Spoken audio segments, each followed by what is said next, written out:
I'm JJ Virgin, PhD dropout, sorry mom, turned 4-time New York Times bestselling author. Yes, I'm a certified nutrition specialist, fitness Hall of Famer, and I speak at health conferences and trainings around the globe. But I'm driven by my insatiable curiosity and love of science to keep asking questions, digging for answers, and sharing the information I uncover with as many people as I can. And that's why I created the Well Beyond 40 podcast, to synthesize and simplify the science of health into actionable strategies to help you thrive. In each episode, we'll talk about what's working in the world of wellness, from personalized nutrition and healing your metabolism to healthy aging and prescriptive fitness. Join me on the journey to better health so you can love how you look and feel right now and have the energy to play full out at 100. I am super excited to welcome Mark Sisson back to the podcast.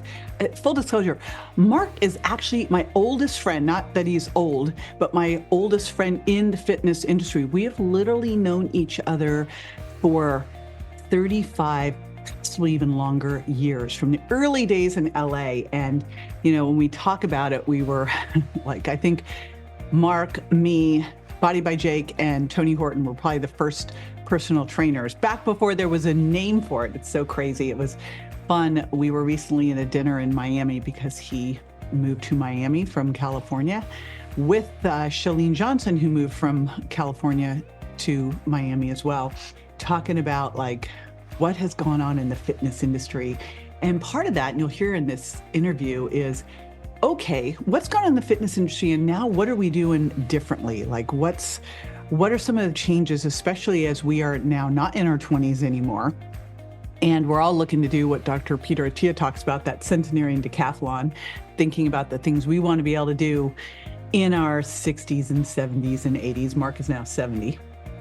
So we've adjusted a few things, and we'll be talking about what Mark has shifted and also what he's super passionate about now that could really enhance strength, reduce pain. You'll hear all about it in the interview. I know, it's a tease. We're also going to talk about what are the important things to measure, because I love, measuring things. What you measure and monitor, you can improve. But for us as we age, what do we want to be measuring and monitoring that can reduce our risk of all-cause mortality, all the different ways that we could die, and more importantly, improve not just our lifespan, but really focus on our health span. And there is something that's just not done very often that can make a huge impact. We'll chat about that as well. We will have a very cool guide from Mark that you can get at jjvirgin.com/barefoot. So be sure to check that out, and I will be right back with my buddy Mark Sisson. Mark Sisson, what is this, third, fourth, fifth time on the show? Third, maybe fourth. I don't know. It feels like a while, but I thought you were going to say it's the third, fourth, or fifth decade that we've known each other. Fourth. Yeah, yes, right. Wait, no, third. No, fourth decade. Fourth decade. Anything after 30 years is the fourth decade. Is that crazy? That is really. I know. It is. It was weird. We were out at dinner last night, and we're sitting there with you and me and Chalene, and I'm like, holy smokes! Like, here we are. But you know what's cool? We all look awesome. Yes. Yeah. And we all look fit. And I think one of the interesting things is how we've changed what we do over the years. It's kind of like I wish I'd known, now then what I know now. Of course. However, I wouldn't have done like the things you do in your 20s. Your body is different. Yeah. And so I think an interesting place to start is, how old are you now? I'm 70. That's what I thought. I'm like, is he really 70? Yeah. Wow. Yeah, that's mind-blowing to me. It's mind-blowing to me, Yeah. That's, when I first met you, I guess you must have been... Early 30s. Yeah. I was early 20s. Yeah. Okay. That's crazy. Yes. So here you are, early 70s, and I know that you probably have changed some things over the years. When I met you, you were like endurance king. Yes. And I was always weights queen. You were endurance king. So what do you do now? Like, what have you changed in your routine over the years? Because you're aging really well. Like, look at you. Well, Super fit. appreciate that. And I think right now I'm fit for life. I was fit for competition when we knew each other originally. Mhm. You know, in my late 20s, early 30s, I was an endurance king, as you would say, and I was a marathoner, and then I turned into a triathlete and did that for years, and was always had to have that feeling of exhausting myself every single workout, and it was really. It's a bit of a sickness. Now, the good news is I developed a strong cardiorespiratory fitness that served me well into my later decades.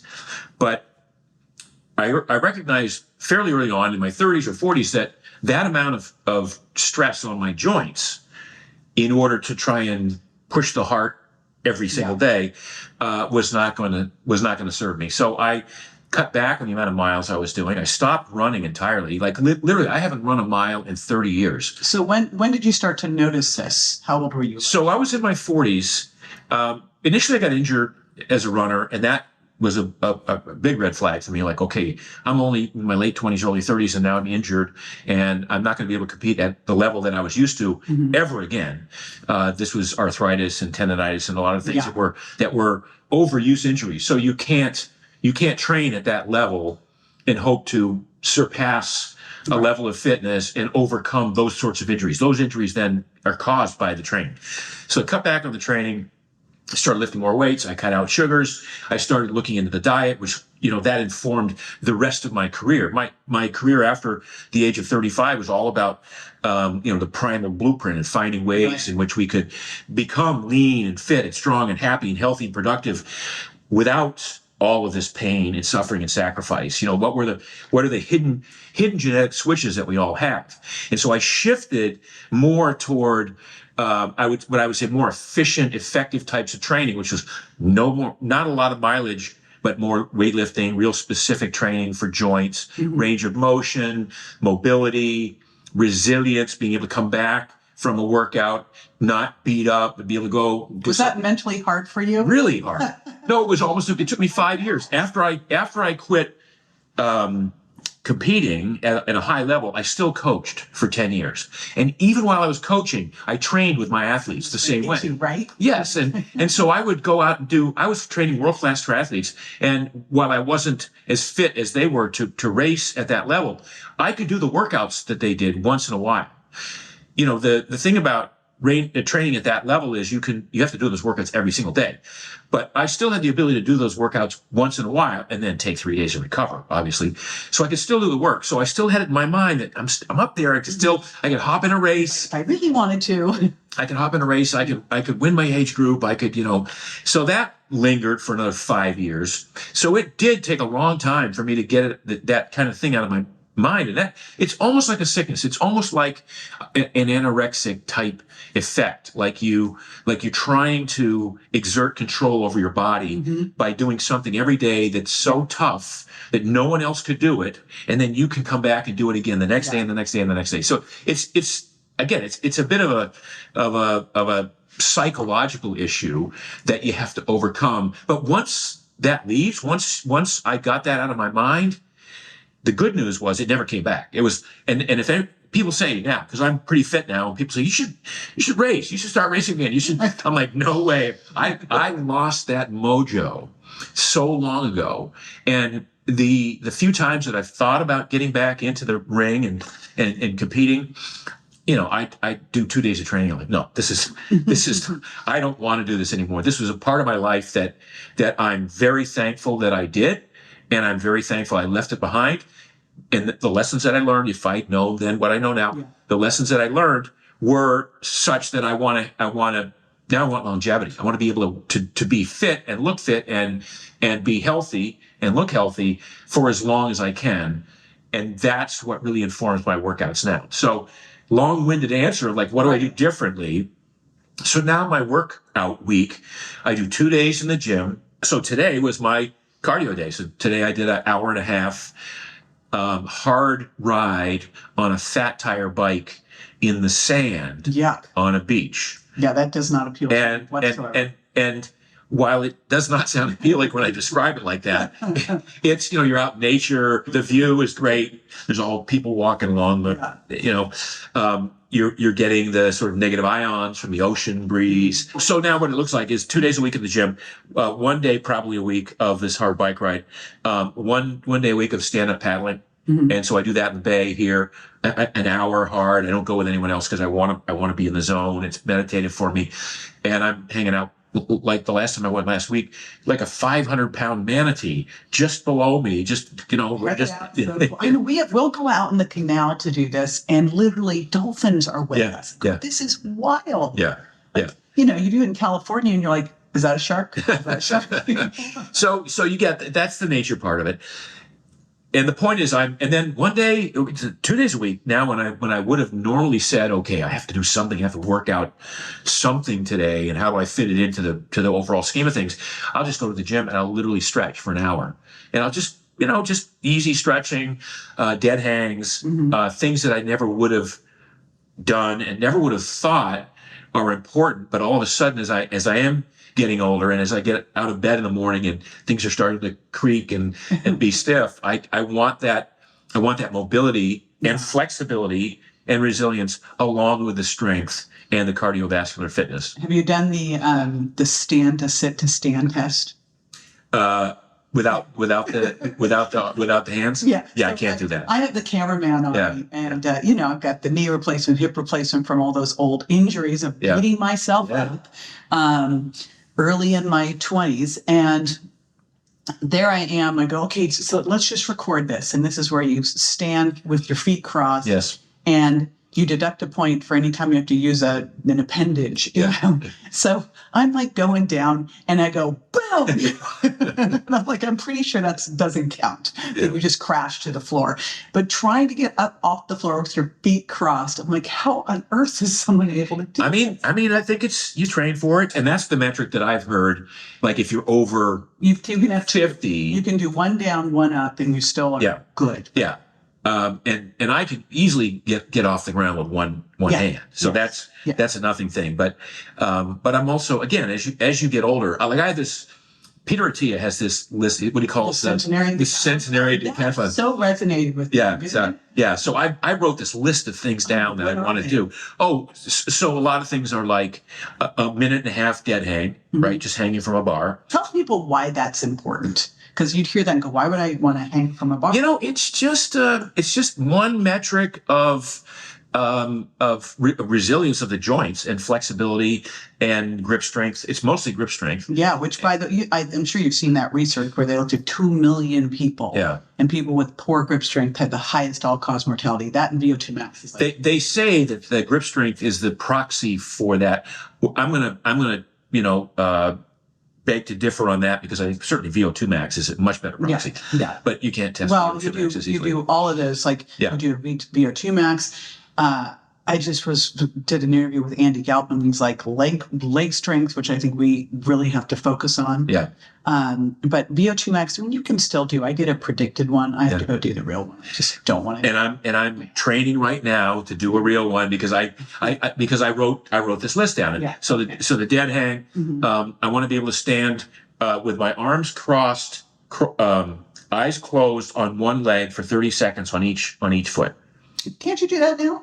You try it you can do it like this, but if you do it with your eyes closed and your arms, we should do it. We'll do it after the show. Do you do yoga? No. See, yoga, and I will tell you, I hate every minute of it, and I watch the clock. Yeah.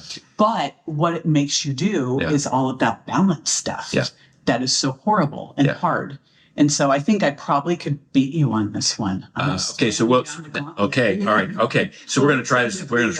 But 30, because what they'll say is if you're 60 or 70, like it's 5 seconds on, if you can do 5 seconds on each foot, then you're in the top percentage. Wild. Yeah. It's ridiculous. Yeah.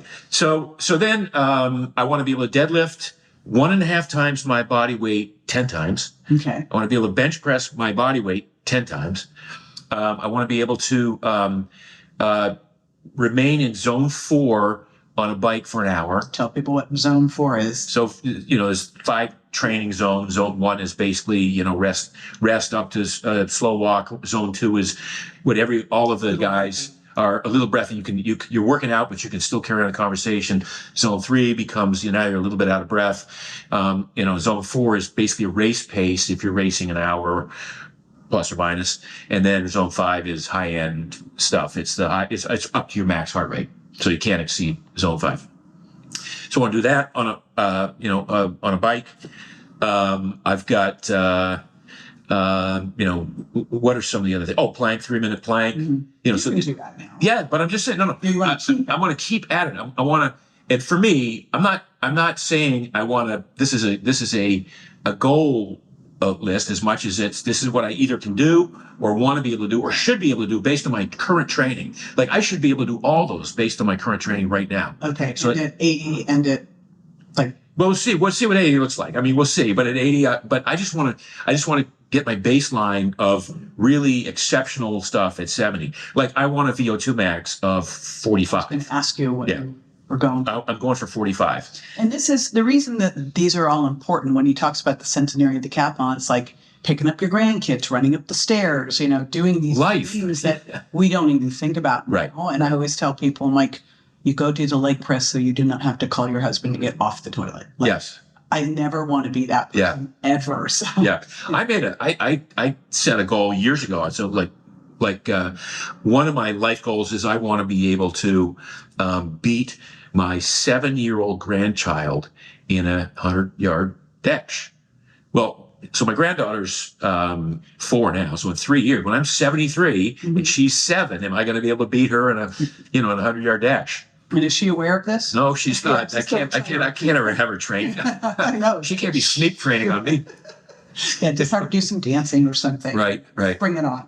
Yeah. So when did you start the Mark's Daily Apple thing and really get deep into the nutrition side of things and start to shift? Well, I started Mark's Daily Apple in 2006, and it was basically because I was selling supplements at the time, and I had been on television and had a successful television business, direct to consumer, and then with the advent of the internet and with 300 dish and direct television broadcast channels, things got tough for direct selling on television. And operators were no longer standing by to take your calls. Yes. So I created Mark's Daily Apple in 2006 as a platform to espouse my ideas on fitness and health and diet and exercise and all the things that I feel I have a strong background in. And it took off pretty quickly. Within a few years, it was the #1 ancestral blog of its kind in the world. And then I wrote The Primal Blueprint, which is my seminal book on putting all of those ideas that, millions of words of blog posts together into that book. I was a carb-centric guy for a long time, and I read all of the research. I mean, there were most of the books of the day were continuing to argue that carbohydrate management was the key to successful athletics. Well, then it shifted over the years, and I realized because I wasn't training as much that I didn't need to eat like 700 grams of carbs a day. How many carbs were we eating? Yeah, Holy smokes. And then I started adding more fat to my diet and realizing fat is not the enemy. So one of the things I learned, and this is part of my journey, was that endurance pursuits, like whether it's running or cycling or aerobics classes, they're all catabolic. They're catabolic. They burn glucose primarily, not a lot of fat, and then they burn muscle tissue. They cannibalize muscle tissue, which is the reason that even though I was a top marathon runner, so I lifted weights aggressively. Like I was the biggest marathoner in my group. I was ambitious. I was the biggest marathoner in my group, and I was 5'10", 138 pounds. Oh my gosh. Yeah, I weigh 174 now. Same body fat, and I weigh literally 34 pounds more than when I was a marathoner. You didn't know me when I was a marathoner because I was in Northern California. But by the time I moved to LA and you saw me, I was up to 152, which is still what I was weighing, which is still 20 pounds less than I weigh now. And again, all of the difference is muscle mass. So even though I was working out hard and I was training hard and I had low body fat, I couldn't keep muscle on because it's catabolic, and all that stuff tears up muscle mass. And as you get older, we realize that your aerobic capacity doesn't need to be way up here, but your muscle mass does need to be as high as you can possibly get it. Yes, that's what I'm like, let's pack on as much as possible. Yeah. Now, back over to what we were talking about. So the focus on muscle mass is being, and here's the thing, since VO2 max is such a predictor of like all-cause mortality, I think the important thing is you can train VO2 max by lifting weights. Yes. By doing high intensity. So what's cool is all these things impact VO2 max. It doesn't mean that you have to go out and run.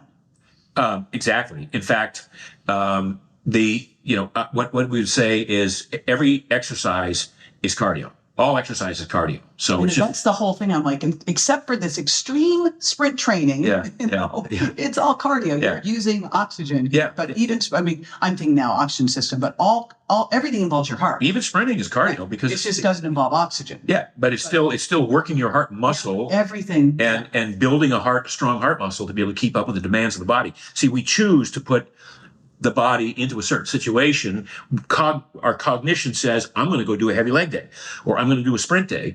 And so we do it, and the heart goes, all right, I guess I got to keep up with the demands, whatever. The heart has no say in the matter. The heart doesn't have nerve endings to go, oh, it hurts. Like if you go to the gym and if you do 300 repetitions of 80 pounds on the curl, your biceps are going to go, no, JJ, we're done, stop. Heart goes, okay, it's whatever. What's next? Let's keep going. Yeah. Until you encounter problems, which I did as a result of 30 years of training. I have heart issues. They're not life-threatening, but they're disruptive because I ran my heart to max 4 times a week for 30 years, and sometimes for 10 minutes or 30 minutes at a time. Mm-hmm. So again, it's just you want to, if what you're doing in the gym is contemplated to give you either more power, make you faster, improve in some regard, or live longer, then you got to pick the right ways to do that and not sabotage yourself by doing too much, for example, which is what you and I tended to do. Yeah, and I was like a little upset. Some study came out. I'm like, going, this study needs to be picked apart because it was like strength training can kill you. I go, okay, you know what? I'm sure that there is that outlier human that if they lifted weights all day, every day, but considering that maybe 10% of us, 50 plus, are actually doing what we need to do, I'm not worried about that. Yeah. I'm worried about what we're not doing. Yeah. And that we are getting sarcopenia, we're losing muscle mass. So what would you say would be a great like fitness cocktail to put together for someone who's 50 plus? Yeah. They want to be able to be, aging powerfully in their 70s, 80s, 90s. They want to be able to, run up the stairs, get the groceries, all the stuff that they take for granted now. How would you kind of put that program together? Well, so I'd start with food. I'd start with diet. Cut out the sugars, cut out the sweetened beverages, pies, cakes, candies, cookies. I'd cut out industrial seed oils. I'd have, basically proteins. Kitchens. Yes. That was when you did that, I'm like, oh, thank God. Yeah. Like we finally have, because the biggest place I find people get in trouble with, especially for what they sugar put on the food and fats, is the dressings and the sauces. Yeah. And like then you came up with That was the whole point. That was when I wrote the Primal Blueprint and I started talking more and more about food and what happens when you eliminate certain foods, you come down to kind of a small list of foods that you can actually eat. And what makes the difference is, the sauces and the dressings and the toppings and the herbs and the spices, the methods of preparation. That can give it an infinite variety, but you need to know what you can put on certain things. And when we realized that there wasn't really anything in the market that you could put on with reckless abandon and make a food taste better or taste different, that was the opening that we saw. Having mayonnaise was like it was a game changer. It was the holy grail because everybody who was paleo or CrossFit stopped eating chicken salad, tuna salad, potato salad, whatever, because mayonnaise was the key to that. And everybody said, no, you can't have the mayonnaise, you can't have the industrial seed oils. So we kind of and it was just luck that was the first product. Yeah, that was amazing. Yeah, that was amazing. Okay, so I would say start with food because that's really going to define 80% of your body composition. Then walk. Walking is the best thing a human can do. And walk barefoot and walk in the appropriate footwear. Yeah, let's talk about that. This is your new venture. Yeah. I think this is so funny that you retired for like a minute, you know? And Yeah. he's like, we're having so much fun. And like, boom, on to the next thing. I'm like, you're not going to be able to retire. Yeah. Like, ever. Me either. I get it. So I sold Primal Kitchen, and I was able to turn my attention to this thing that had nagged me for decades, which was crappy footwear. Like, I never liked the shoes that I ran in. I think that part of my injuries from overuse in running were a result of thick, cushioned running shoes that only came on the scene when Phil Knight and Nike started in the mid 70s. And then they got thicker and thicker and more cushioned and became more and more problematic. I've never liked dress shoes. We talked about this before we started taping today, but men's dress shoes are just ridiculous. First of all, they don't even look that good. Second of all, they crunch your toes together. And God bless you women for wearing. Oh boy. Yeah. So you think. Yeah. No. So heels and, pointy shoes and stilettos and all these things, they're, it's a travesty, and the human foot is designed to be barefoot.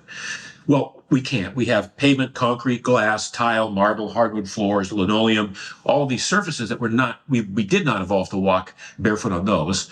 So we need some sort of footwear. But the ideal footwear would be a shoe that you could feel the ground underneath. Because when your foot lands, when you walk, your brain is supposed to know instantly every surface, every change of texture, so that it knows exactly how much to bend the ankle outward, how to flex the foot, how to bend the knee, how to torque the hip, and how to absorb the shock. So by the time you weight that foot, the kinetic change has been engaged appropriately and in alignment. Well, now we put these thick shoes on. All of that haptic input, that sensory input, is gone, and I watch slow motion videos of people walking with like thick shoes on, and I watch their knees bend inward to accommodate what the brain is trying to figure out to do.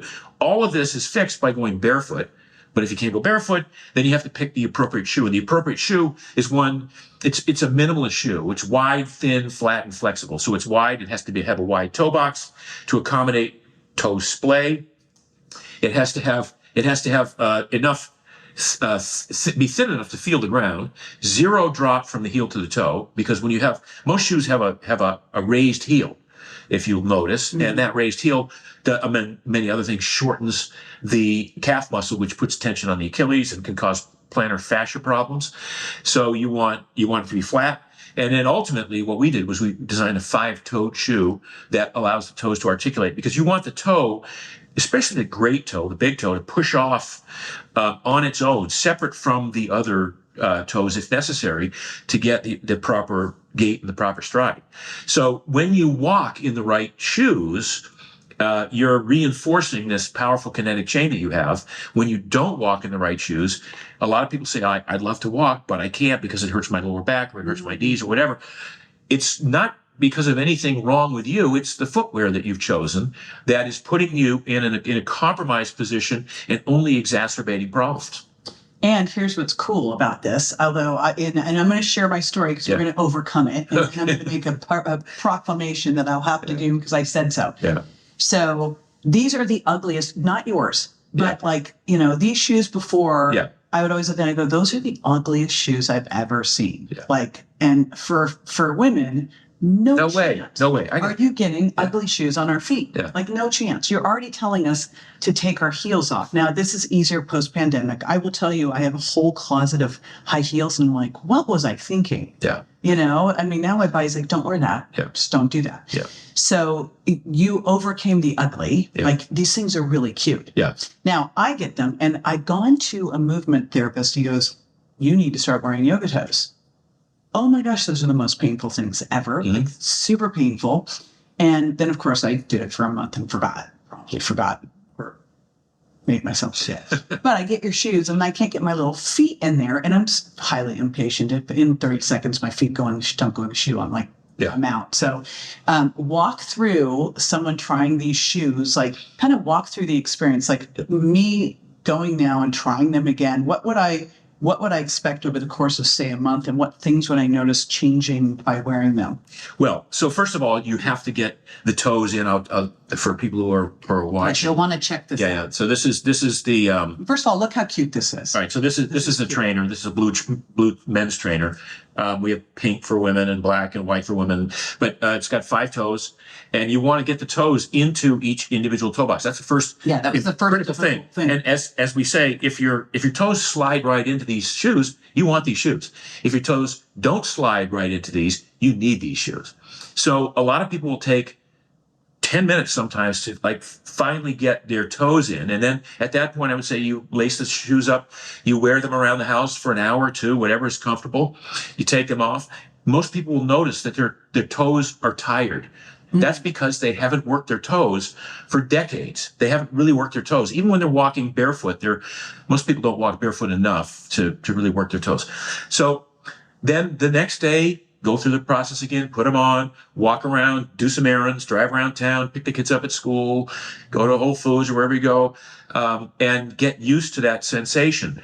It's a good sensation, and get used to, like we do these events at running shoe stores. We're in a bunch of running shoe stores now, and it's called Wednesday Walk and Wine, and Dry Farms is one of our sponsors. Oh, this is so good. See, we'll do this. Yeah. So what we do is we have people come.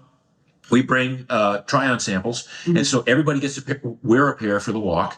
And we have we have 5-toed socks. You could wear the socks too. The socks are key. I have the socks. But we'll take people on a 1 mile walk with a glass of wine. We talk and we walk.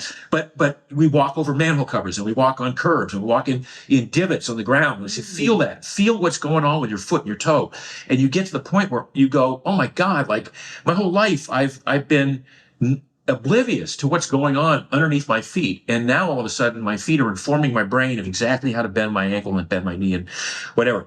So the third day in, your feet will slide in a little bit easier. Now you'll start to feel like, oh my God, this is really comfortable. Like this is the most comfortable shoe I've ever worn. And you can take, people go to we have a lot of people in the gym doing leg days with them and, kind of specific workouts. But my next door neighbor walks 8 miles a day. We got her a pair early on. She's like, I'm not touching them. It's not, I have bunions. And she's walking 8-9 miles a day in Paluvas now. They're the best walking shoes she's ever had. And her bunions are being fixed. Yeah. So it's a process. You have to, the 3 things that we talk about with Paluva shoes are relax, realign, and strengthen. You want to relax your feet. Because they're being crushed by these shoes, normal shoes. Realign. So even if you have like a wide toe box shoe, like a Vivo Barefoot or a Zero shoe or any other minimalist shoe, do you think your scrunched feet are going to seek a level? They're going to splay out on their own? No. You can't even get them to do that. No. Exactly. Spread your toes. I'm like, nothing's happening. Because you haven't worked those muscles individually ever your whole life. So now we're doing it. So when I say it's important that we have the ground feel underneath, this is like 9 millimeters, less than a centimeter of distance between your heel and the ground. Most of it is cushioning. We want you to have the effect of like walking barefoot on a putting green, for instance. That's the feel that we want to get. So I can walk 10, 12 miles on pavement in these, and it feels great. But you want the toes to splay outwardly. You want them to be like this, not like this, not scrunched together. And ultimately, you want the articulation. You want the toes to work individually. So if you step on a little rock or a pebble or a bump on a log or something like that, you want every toe to respond differently so that they wind up reclaiming their strength. And over time, you rebuild the feet, you rebuild the arch, you rebuild the small muscles of the feet now become resilient, strong. I've got one of the top professional athletes trains in Paluvas in the off season, and you watch him move on the field, and he's got more ankle mobility than anybody I've ever seen. Wow! It's the notion that football players, for instance, would tape their ankles up. No wonder they get a high ankle sprain, or they tear their Achilles off their calf muscle, because the foot is supposed to be doing 20 to 30% of the work before any of the other forces work their way up the leg. The foot should be resilient and strong and be able to. And so now we say, well, when I'm 70 or 80 and I want to be able to climb stairs, well, you can't climb stairs if you have feet that are compromised. If you've got feet that are weak from years of misuse or being scrunched together or not being developed, because the shoe industry has this secret, which is we would rather address your pain. If you have plantar fasciitis, or if you have arch pain or Achilles pain or Morton's neuroma or a bunion, let's fix it. Let's put an arch support in there so your little arch doesn't hurt. Well, if you said my biceps are weak and I we wouldn't say, well, we're going to give you a brace and never use your biceps. It'll be great. Yeah. We'll give you a sling and it'll look like it. And if you go like this, it'll look like you have a bicep. But that's what we're doing with feet.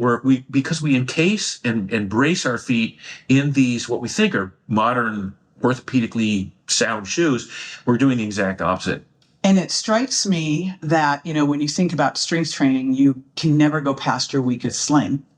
And bingo. And feet are the weakest link for a lot of people. Like if you can't get your ass to the gym because your feet are messed up, right, you're screwed. It's just a downhill quick for you, right? So feet, people don't realize that feet are our connection to this universe, to this world. Without our feet being anchored to the ground and our ability to walk and be mobile and run and jump and play, every athlete, feet, most important. If you're a golfer, feet, important. If you're a 3-point shooter, feet, you got to plant the feet. If you're a runner, if you're whatever, you get it. But and then look at some of these athletes' feet. Like, have you seen pictures of LeBron James' feet? Mm-mm. They're so gnarly. It looked like I just think of ballet dancer feet. Like I was a point, like yes, ridiculous, but yeah. I was a point ballerina briefly.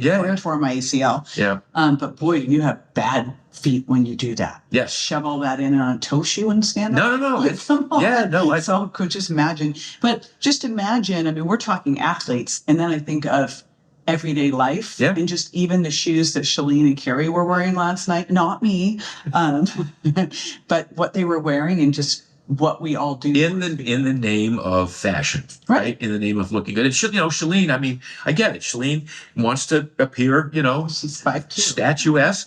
That's great, and the shoes do look good. But that doesn't mean, and it doesn't mean you can't wear those shoes. Right. Carrie wears Paluvas all the time. She was barefoot in the house. She wears Paluvas all the time. But when she goes out, she wears heels. Now, but I'll be clear. Like last night, we live a block and a half from the restaurant that we ate at. Mm-hmm. We took a golf cart because she didn't walk. She could not walk in those heels. I was wondering about that. She could not walk in those heels. I go, how is she going to walk home in those? And Tim's like, they live a block and a half away. I go, honey. No, those you've never worn those. No. She literally has 50-yard heels and 150-yard heels. We all understand. Every woman listening is like, of course. Yeah. There's the ones where you're just going somewhere and you're going to sit. Right. Or you're going to leave the car and walk through the lobby and sit. Yeah. Right. That's it. I mean, I have very specific shoes. I get it. But, it doesn't make it right. It makes it hot, but it doesn't make it right. Well, this is super cool because I love the things that when you put them in, it can have a major shift, which is what this sounds like it can do. Like you could literally become 10, 20, 30% stronger by doing this and improving your gait speed. That's so cool. And all we're doing is saying, hey, instead of the shoes you were buying, just get these and wear them to the gym, wear them when you walk. Correct. That's it. Just a little shift. Yeah. And they're not expensive. It's not like we're saying, hey, buy $1,000 shoes. Right. No, this is $139. And as we go up, we have a loafer. This is very fancy. Yeah. So this is an interesting shoe.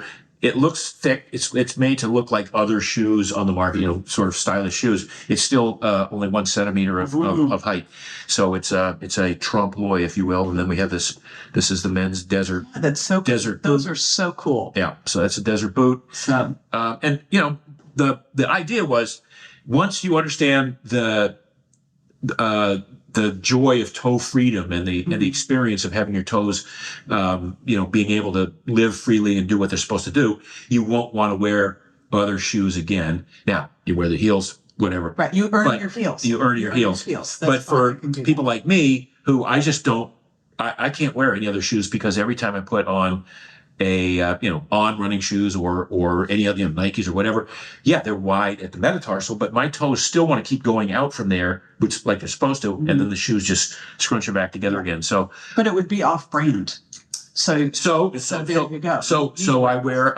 we make shoe, as we say, a pullover for all occasions. There you go. Yeah. You've got this nailed. Yeah. And you're giving everybody a guide on something around feet. Yeah. Some foot guide. Yeah. Let me see what it is. I'm going to put it at jjvirgin.com/barefoot. Okay, great. Yeah. Now it's BARE, bear, not bear like the bear. You have building strong, resilient feet. Yes. Yes. Okay, cool. So it's a 75-page book on how to, on the importance of what we just talked about and achieving, strong, resilient feet. Whether or not you even use Palooba, you're still going to want to do some of these exercises and understand the importance of walking barefoot and, walking like in your house, walking up and down stairs barefoot. One of the best things you can do, right? Cool. I do a lot of that, Yeah. but I haven't gone to the gym yet. But you're not splayed. Now I'm doing this. Now I'm splayed. That's right. All right. That is cool. Again, jjvirgin.com/barefoot. Yeah. And we will be doing that video. So you'll have to also check that out wherever we end up putting the video of us doing our Closed eyes, 30 second. Okay. Thingy. Yeah. All right. Thank you. So awesome. Appreciate you. Oh, thank you for having me. Be sure to join me next time for more tools, tips, and techniques you can incorporate into everyday life to ensure you look and feel great, and more importantly, that you're built to last. And check me out on Instagram, Facebook, YouTube, and my website, jjvirgin.com. And make sure to follow my podcast so you don't miss a single episode at subscribetojj.com. See you next time.